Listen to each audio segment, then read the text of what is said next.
Hi, welcome back, and as the thumbnail shows, I am going to blow up a house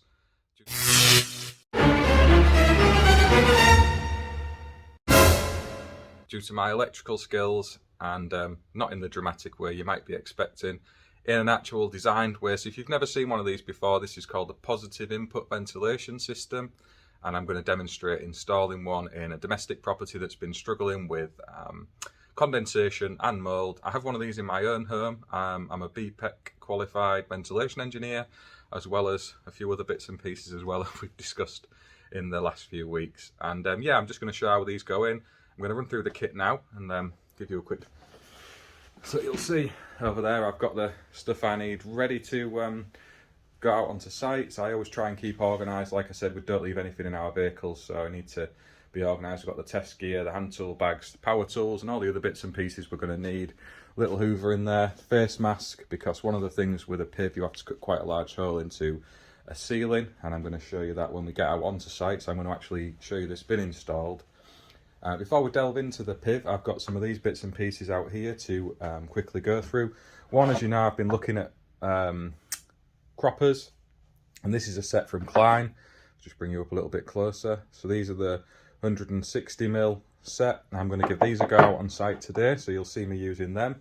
Another useful tool from Klein that I've just come aware of on CEF, I got these from. So these are screwdrivers that will actually hold the screw, not via magnetism, but they actually grab it into the end there, and you can get it started off. And I thought these might be useful for the containment guys, for your tray and conduit and stuff, because that's the Phillips head 2 on that one, and this one's a flat head. And again, just to get yourself started. So I was thinking with your nuts and bolts and stuff, if you're not using power tools, just getting things off and away. Same with getting screws into back boxes and things for domestic work. And this is just to answer some questions about prior videos very quickly. So these are the little caps that I use on countersunk screws. So you can still use them in the back of accessories and fittings, but if you use these little caps, you get a smooth finish. I'll get one of these out and quickly show you on the desk on its own. I don't know how that's coming out, but it kind of sits in there, and you get it's not a sharp edge underneath the screw, as some people really don't like. I was asked very briefly about this grinder that we used on the garden renovation video. This one's from Bosch, and the thing I like about it the best, it doesn't just take the 115mm blades, it takes a 125 blade, which is just that little bit bigger and lets you cut through some slightly bigger material than you normally would be able to. And again, we've got the quick release catch on there, so there's no tool needed to change the blade. It's really simple to do. And again, the little notch on the back there, so you can lock it while you undo it. Different speeds, it stops instantly as well. So as soon as you let go of the trigger, there's a brake that brings it straight to a halt. So that's a really nice tool from Bosch, and this is the GWS 18V 125SC. I'll show you that on there. Again, proper decent, and we use that to cut pavers. We've got all the metal cutting blades. It tends to spend most of its life grinding away on metal, and again, if you are doing that, make sure you get a face shield on, because these discs can shatter and cause all kinds of trouble. This is the new hacksaw that I was using with a fencing, so it's Milwaukee Fuel. Properly good bit of kit, that one, and if you get the right blades on it, goes through stuff like butter. So that's the M18FHZ, and yeah, just a quick look at that. As we delve down into this is the actual positive input ventilation kit. This is the box it's coming in, and again, you can get these from retailers all over the internet. I got it from CEF, just because it was a similar sort of price anyway. They seem to be pretty good on price on these. And yeah, if you've got that regular wholesale supply, then you're not going to have any issues in the event of a problem.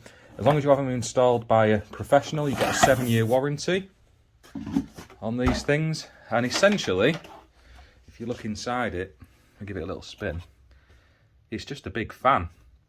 Because what these do is, through these filters, you see on the sides there, they draw air into themselves and filter it, and then pump it out via this vent plate. So you have a little tube there. I'll unpack it out on site so you can see it. But this is just to give you an idea before we get there. So this has got, if I can unbox it in a way that works, stick it down there. So you'll see in there's a little heating element inside this one. Now it's a 400 watt element, but it's not consistently on, even when you've got it set to heat mode. So they don't blow out particularly warm air. It just takes the edge off in winter, because obviously loft spaces in the winter months get quite cold. It just pulses itself on and off, and I think the manufacturer says it raises the air temperature by about 8 degrees Celsius. But one of the things you will notice if you have one of these installed, and I certainly have in my home, this isn't a sale pitch by the way, I'm not paid or sponsored by Nuaire who make this particular one.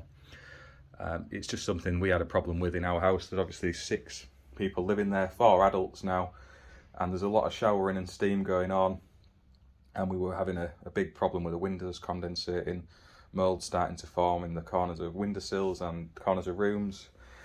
And while we did everything we could with insulation, it's a reasonably new build house, early 2000s. We popped one of these in, probably now, I think 3-4 years ago, and it solved the problem. And you'll see on the vent plate, so there's an actual plate that goes on the ceiling facing side. And again, we'll dig all this out on site so we can have a proper look. But this is the customer facing side, and you've got these adjustments here where you can set the temperature, change the speed. So obviously based on the size of house, you'll have it set to different speeds, and it's quite quiet anyway. I mean, at speed 3 and under, you can't even hear it. Some of the higher speeds, you will hear that faint humming noise, certainly on an evening while you're sleeping. So that's sometimes a consideration for where you mount them, that you try and get them away from bedrooms and stuff. But in smaller properties with small landings, really you're kind of limited on where you can put them anyway. So it's just working with a client and letting them understand that they can adjust this as they see fit. You can also get accessories that go with it, so you can boost it with a button that you'd put on the landing. So if someone was having a shower, for example, you can even get humidity sensors, so when the humidity level rises, it just kicks up the speed for that short period until it's cleared and then reverts back to a slower speed. But yeah, we'll run through it all out on site. Basic principle is you can either screw them down via these feet onto a timber support, or you can hang them up off a joist just via the string kit that they provide in here. But we'll get it all up in the loft. I'll pop it on a time lapse and you can have a little look at what's going on with that. So yeah, we'll drop out onto the rest of the video out on site. I'm installing this in the lovely market town of Beverley. So if you're not familiar with that place and you want a nice break over the summer months while we're supposedly not allowed to travel abroad, good shout out to go and check Beverley out, lovely market town. But yeah, anyway, I'm going to go and drop this in now, pop you up on the time lapse up in the loft. I'll show you a bit of the footage from on the landing as well, cutting the hole, and we'll have a little chat through the instruction manual for installers and users as well.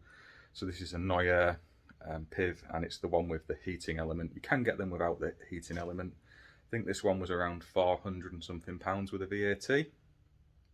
The one without the heating element is significantly less, but obviously in winter you can be blowing air into your property that's well below comfortable, and people often complain about that and notice it. So it's always worthwhile going for the heated version, in my opinion. Just takes that little bit of an edge off when it's especially cold. And the other thing to point out is whilst the intended purpose is to drive out moisture, and your own chain of thought is if you blow in colder air into the house, it's going to make it colder. It can actually improve the performance of your heating because of the way it works. It creates that positive pressure on the property, and it kind of, heat rises, doesn't it? So it kind of forces that warmer air from your heating to stay down, if you like. It doesn't all just go straight up to the top of the house. And that's something we've found, that far from the heating bills going up in winter, they've actually gone down, and I attribute that in large parts to having one of these in my home. The running costs are tiny, although it's a 400 watt heating element. As I said, even when it's in use, it's not on all of the time. So while it is cold up in the loft and it's working to warm that air up, it's not just got a 400 watt heating element on non-stop. It's just kind of pulsing it on and off. So the actual consumption of this is small, and we'll talk about that in the instruction manual because it mentions it in there. The other point of note with it, just trying to think off the top of my head, yeah, we've done running costs. It comes with a spare with it.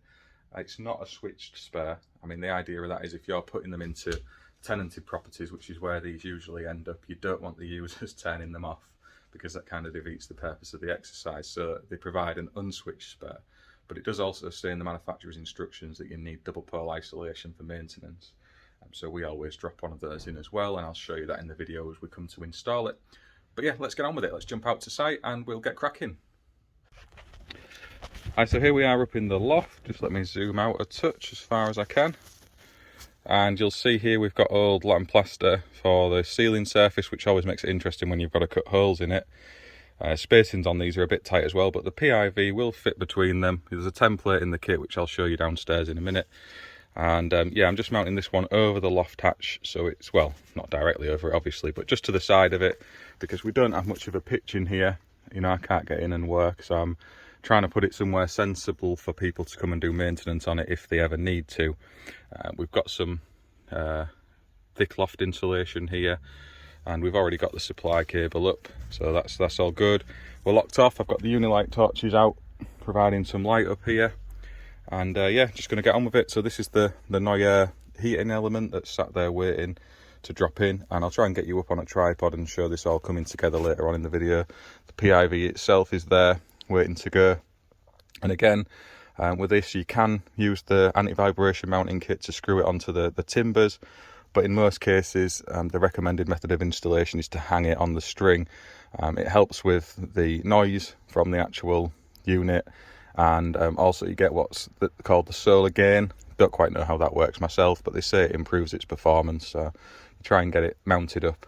I think it's roughly 2/3 of the height of the pitch of the roof, and it gets some solar gain benefit from that. You'll see all around this loft, it's very, very well ventilated. You can see over there. You always need to check that. The other thing to check for is if there's any gas burning appliances up here. So sometimes people have boilers up in the loft. You need to be mindful of that, and if they are there, you then need some CO detection that will shut down the PIV in the event of an issue, so gas and CO detection. But yeah, I'm going to get on with it now. I will try and get as much footage as I can, get you up on the tripod and show you what's what. If I just drop down the steps actually, try and keep you roughly straight. So you'll see here, this is where we're going.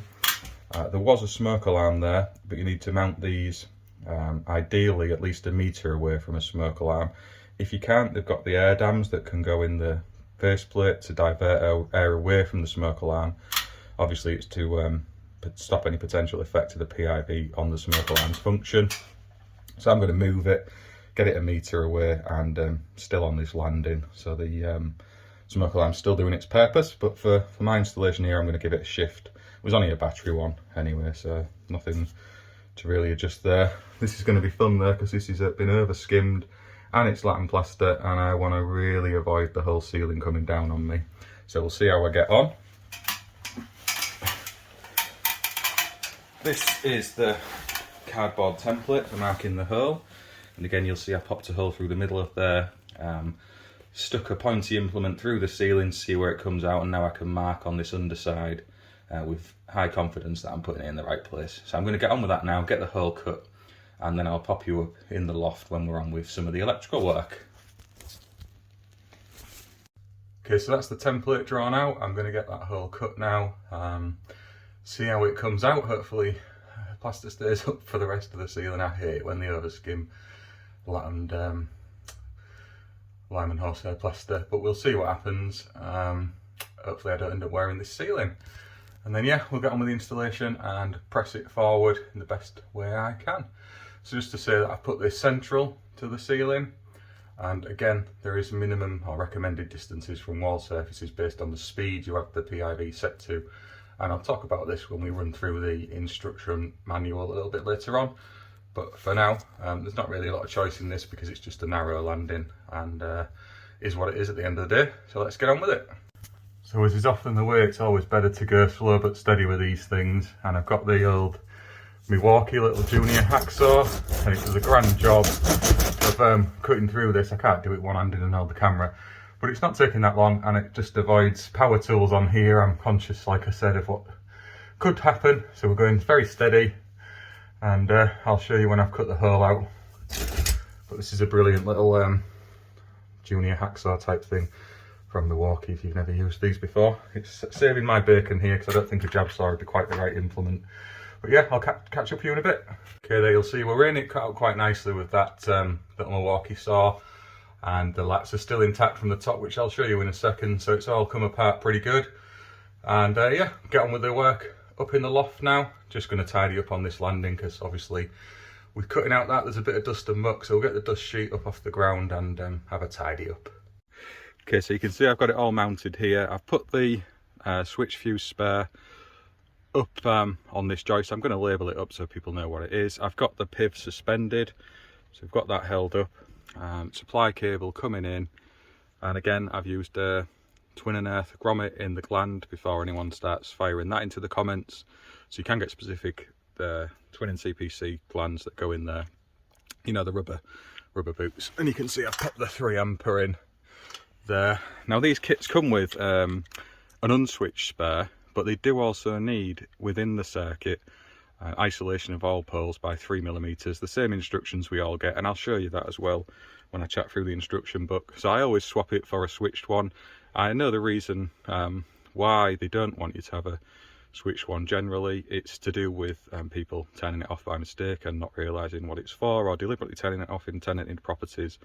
But you're going to have that switch somewhere anyway, and yeah, this seems like the most sensible way of doing it. Some people might put it somewhere else in the installation with a label on it. Totally fine. This is just how I do it. And again, we've got it ducted away. Another important point is to cut this to the right length so it's not bunched up. If you have it, you know, bunched together, then it's not going to let the right airflow through. So really important that you get that stretched out. And again, it's all through to the ceiling. Try and get it covered back over with insulation as best as you can, without totally swamping it, because you don't want things overheating. So I'm going to have a little tidy up of that insulation around there in a sec. Get this label on, pop the fuse in. Obviously we've run through all of the electrical tests. I can't demonstrate it here because I'm stood on the loft ladders holding my phone, so it's just not practical. But of course, same as ever, safe isolation, and then your full range of tests on a new circuit.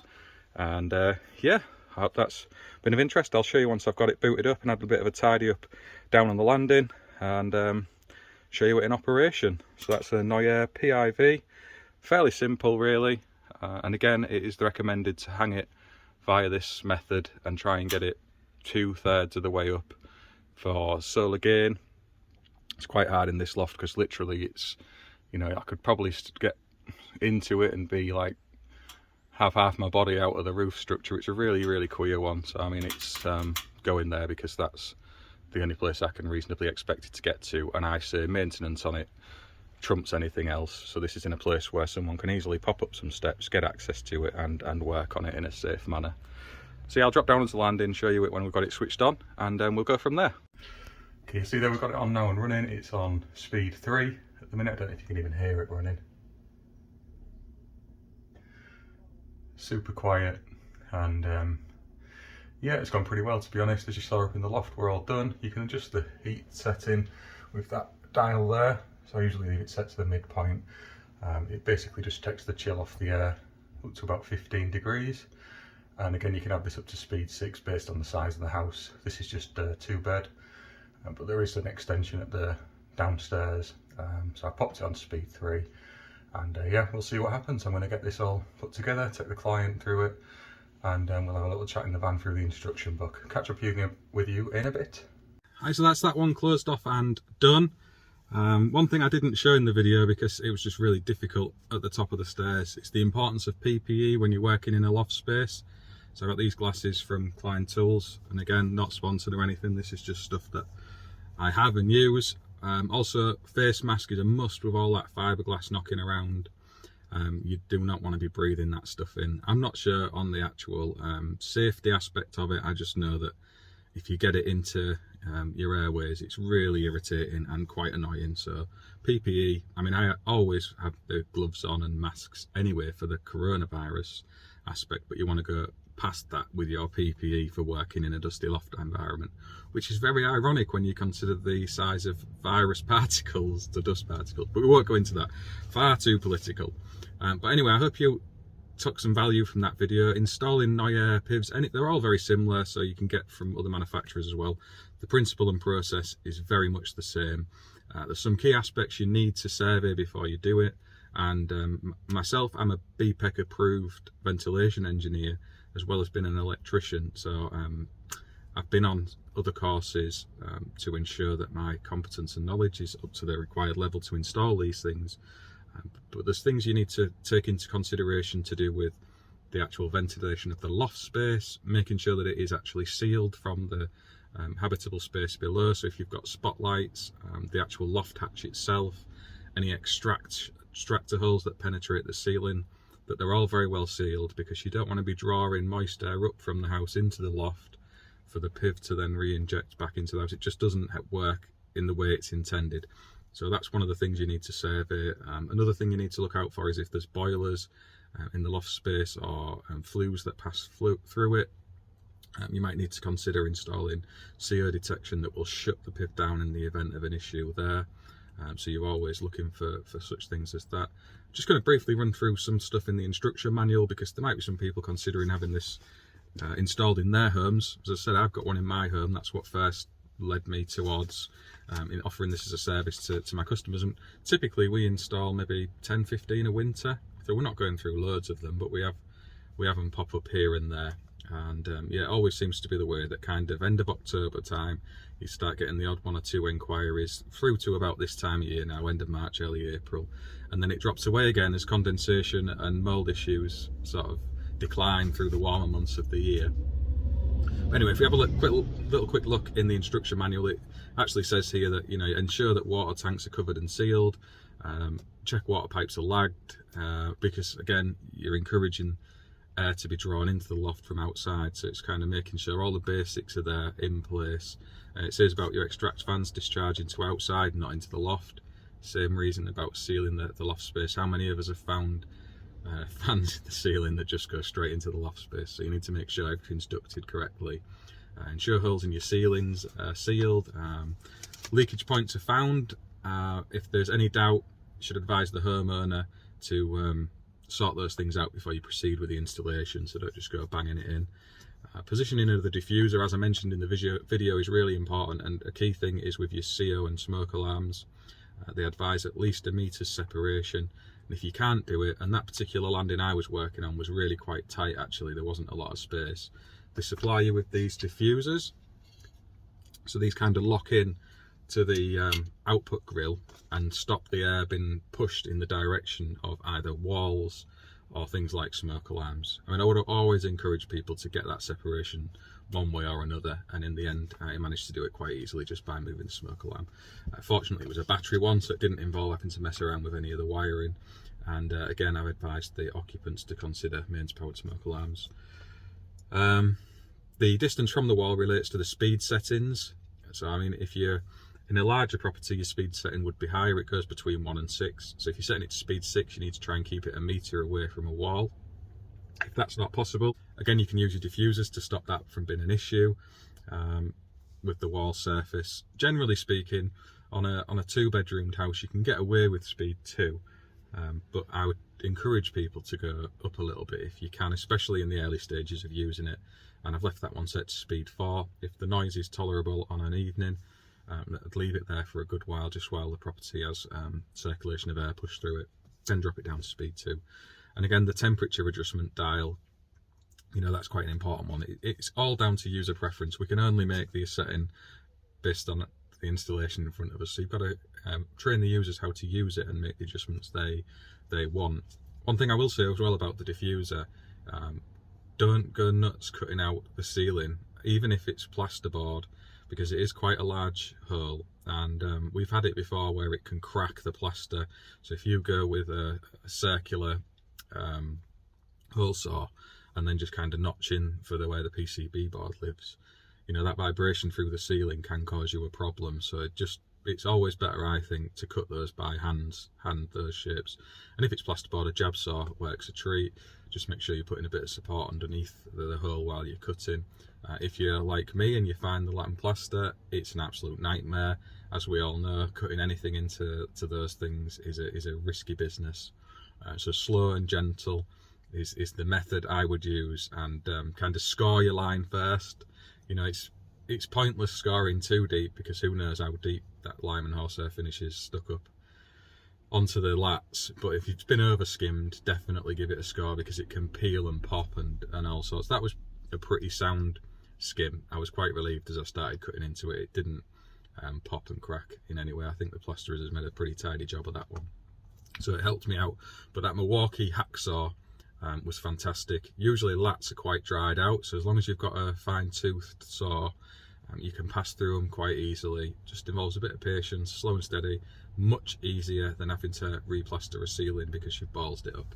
So a little tip there for you. And again, when you screw in the diffuser to the ceiling, don't just screw it into the lats and think that's job done. I didn't actually show this in the video, and I should have done, but obviously you're cutting quite a large hole and separating a number of lats. So I use a bit of 1x2 inch timber to just kind of frame around, and then screw the diffuser in through the lats and into that, and it just provides a little bit of extra strength across where you've cut the lats, if you like, just so you're giving it a bit more rigidity, doing the best you can with what's there to keep it strong and stable, because obviously there's a little bit of weight with the heater element mounted above it, so it's just to give it a bit of strength.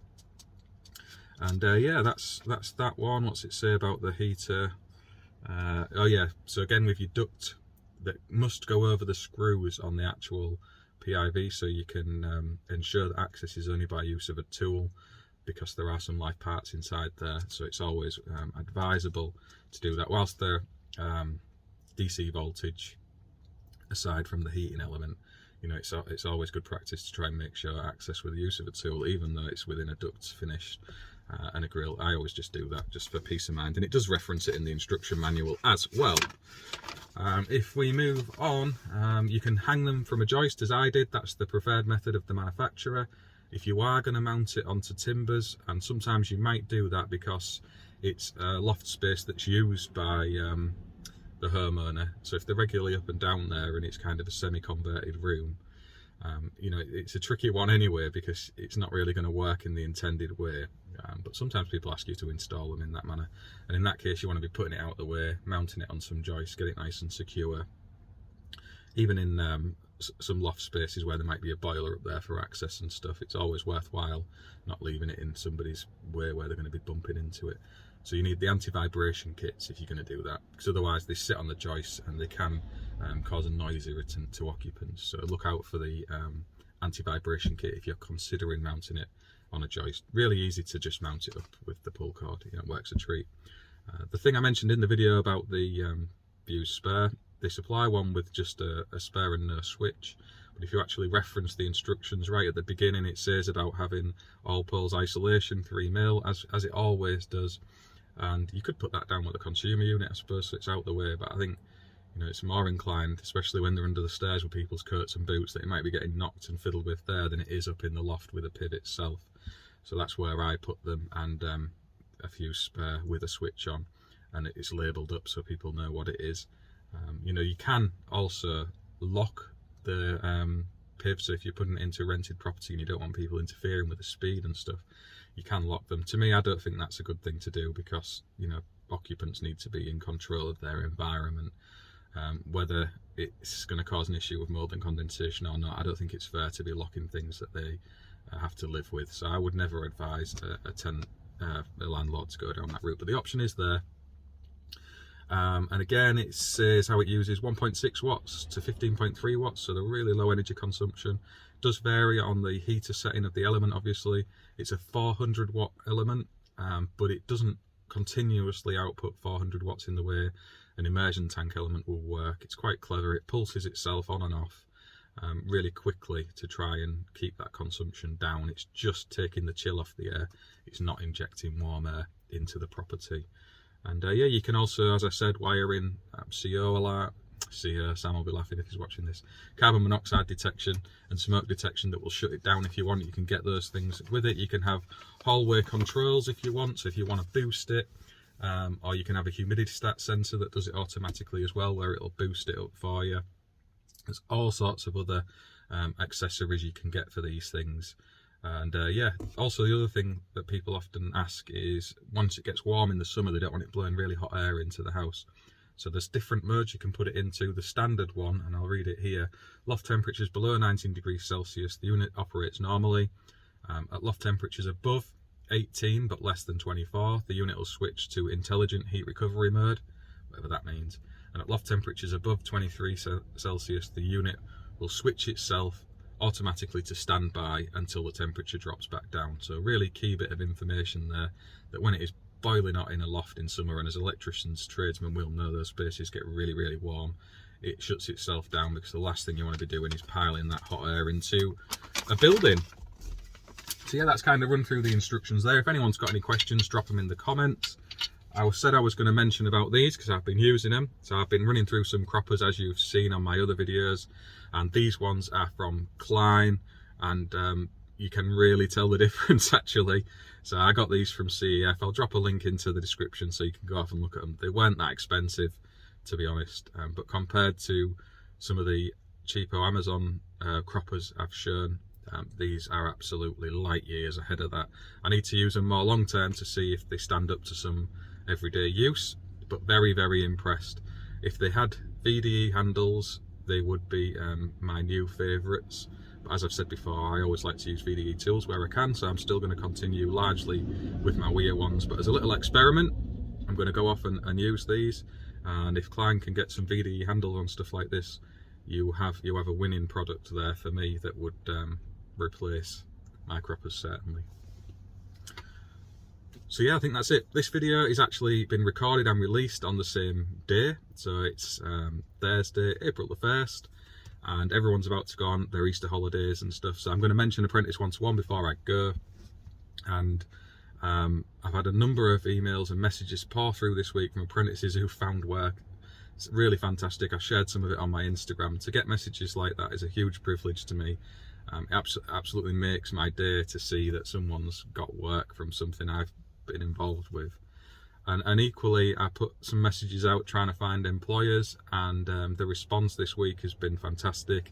I've had a number getting in touch from places such as Kent and London, York. There has been another one in central London, one down in Surrey, and just speaking with somebody up in the Midlands who I'm hoping I'm going to be able to release those details before the end of the day. And to see all of that happening, you know, I still can't believe it, to be honest, that everybody seems so supportive of Apprentice 121 and of me. The social media space at the minute is such a positive environment. You know, I'm really blown away with what's happening. I'm very grateful, and you know, the impact this is having on especially young people's lives and people who've lost work through coronavirus of any age. You know, it's a really nice thing to be involved with, and I'm so glad I started to do it. And yeah, I'm going to keep that support going. I'm going to keep the podcasts going as well. I know that the guests have been limited of late, and that's due to personal circumstances of my own. It's not because I'm stopping doing it. They are coming back. I'm recording another one this evening, and we're going to get that out as quickly as we can as well. A load of other guests still wanting to come on, so I'm going to keep those coming. I'm going to keep the content coming that helps apprentices get back into college and hopefully catch up with their training and their knowledge. And yeah, thank you to everyone who is liking and subscribing to my stuff and giving me feedback that it's been useful and helpful. Motivates me more to keep producing that stuff and pumping this kind of content out onto YouTube as well. I will link in the comments more information about the Nuaire PIV Eco Heat Drymaster, so you can go off and check those out. If you have any questions about installing them, or you want to speak to an installer, we put these in all over the country, and they're not as expensive as you think. And I can say firsthand from my own experience of having bought one and used it, again, not paid, not sponsored, I buy these things. It made a huge difference to my house. So if you do have problems with condensation and you do have these mould patches appearing, it's a problem more for me in new build property than older properties, then get in touch and I will help in any way I can. I think it's that whole seal boxed environment that we went through in a building phase of trying to stop all drafts and, you know, keep buildings airtight, but we didn't actually do anything to address air quality in properties, and now that's kind of presenting as the years move along. So yeah, I think positive input ventilation could be quite a big thing for electricians to consider getting into the old armoury. So if you're not doing it already, go and check it out, and I'll help you if you want to learn out more about becoming an installer and sticking these things in. Drop me a comment. Otherwise, thank you for watching. Please like and subscribe. I'll catch you on the next video. Have a fantastic Easter, and please keep the comments coming, and I'll reply to every single one. I always try to do that. Catch you later.